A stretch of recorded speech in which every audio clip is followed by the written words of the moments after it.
If you're over 50 and still taking a multivitamin, this video shows you why it might be almost doing nothing and in some cases actually causing harm. You'd think that taking a multivitamin every morning would be a good insurance policy, but once you're over 50, your digestion changes, your nutrient needs change, and even your absorption changes. And some of the ingredients found in the standard multivitamins out there aren't the exact ones that your body needs or even tolerates very well. So in this video, I'm going to show you the 3 ingredients inside many multivitamins that adults over 50 should be careful with, especially one that shows up in nearly every 50 plus formula. The real reasons multivitamins don't fix common deficiencies I see in people over 50, and the 4 nutrients that you should be taking that can actually make a difference to things like energy, sleep, inflammation, cognitive function, bone health, and even muscle health. And I'll show you the 1 nutrient that almost no multivitamins even include. I'm Michael, a naturopathic doctor specializing in optimal aging, so you can feel great as you get older.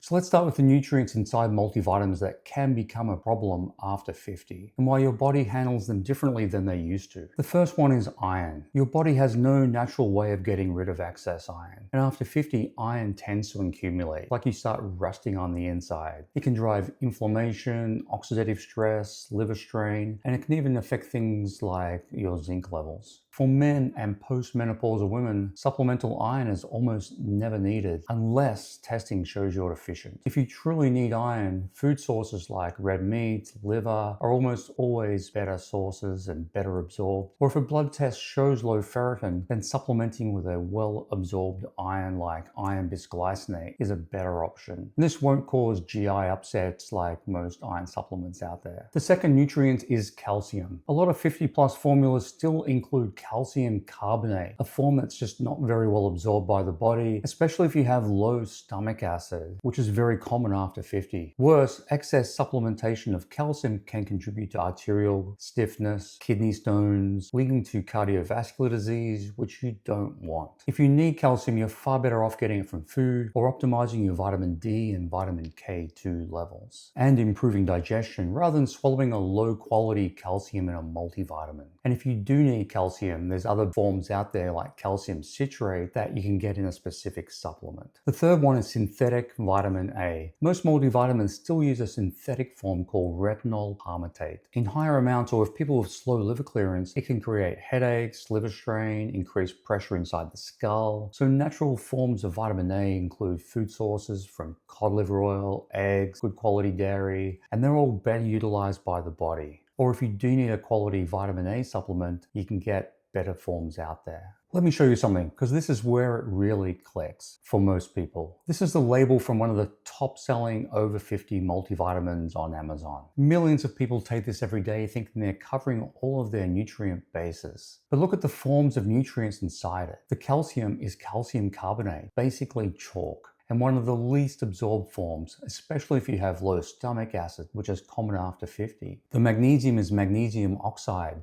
This is also poorly absorbed. Somewhere between 0 and 4% of magnesium oxide is absorbed, so it may not as well be there at all. But all of these look great on the label. You are best to take magnesium glycinate than magnesium oxide. It also contains 8 milligrams of iron, and almost nobody over 50 needs supplemental iron unless their blood tests show a deficiency. And for many people, it does more harm than good. The folate is synthetic folic acid, not methylated folate. Not what you want, especially if you have genetic variants like MTHFR. Then look at the additives: modified cornstarch, talc, titanium dioxide, maltodextrin, BHT preservatives, artificial colors like red 40 and blue 2. The list goes on. So when you look at this, you can see the problem. This is not a formula designed for optimal absorption or the needs of people over 50. This is a formula designed to look complete on the label and be cheap to manufacture. It hits all of the daily sort of vitamin and mineral levels, even if those forms are barely absorbed by the body or not what you even need. And this is one of the best selling multivitamins in the world.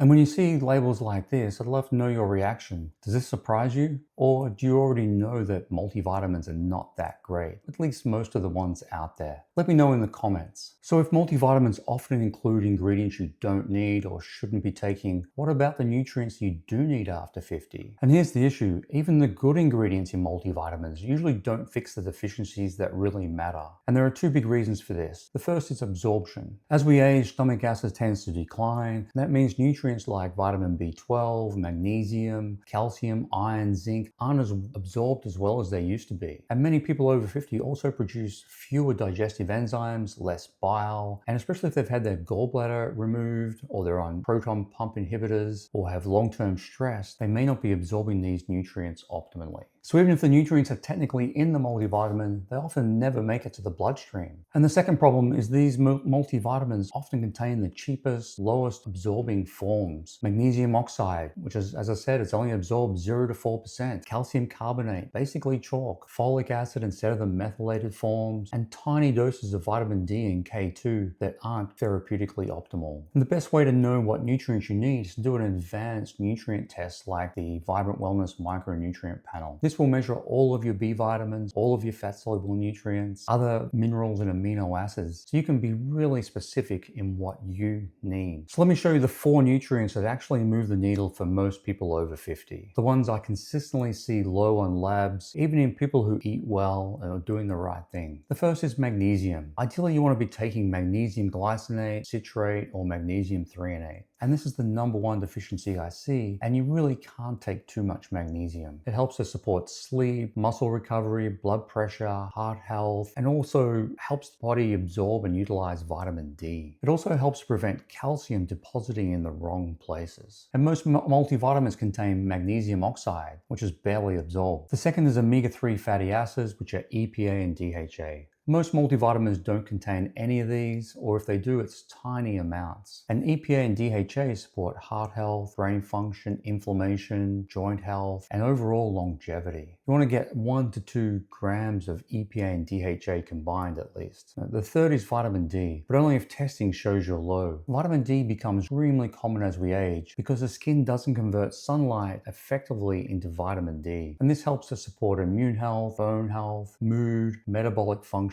and even sleep. It works far better if you're also getting enough magnesium and vitamin K2. And the fourth one is creatine. This one surprises people, and creatine's long been used for bodybuilders and athletes, but it helps to support strength, muscle, metabolism, and even brain health. Muscle mass is super important as we age, and creatine at 5 grams a day is effective at helping us maintain that muscle mass. It's safe and well studied, and something I recommend frequently to clients, and this is never found in a multivitamin because you need to take 5 grams a day. And the nutrient I mentioned earlier that's almost never in a multivitamin is omega-3. It's too bulky to include in a pill, so most multivitamins skip it, or if they do put something in there, it's so tiny. Yet it's one of the most important nutrients that we can all do with more of as we age. So to summarize, most multivitamins include nutrients you may not need. They skip the ones you do need, or the forms and dosages are rarely enough to create measurable changes. The next mistake I see people make is they're assuming that they're absorbing their nutrients very well. If your digestion isn't working properly, if your stomach acid is low, if you're taking PPIs, you're not producing enough bile, or you've had your gallbladder removed, even the right supplements won't help. So watch this video next where I show you how to improve your absorption of nutrients. And if you like this video, don't forget to subscribe as this helps the channel.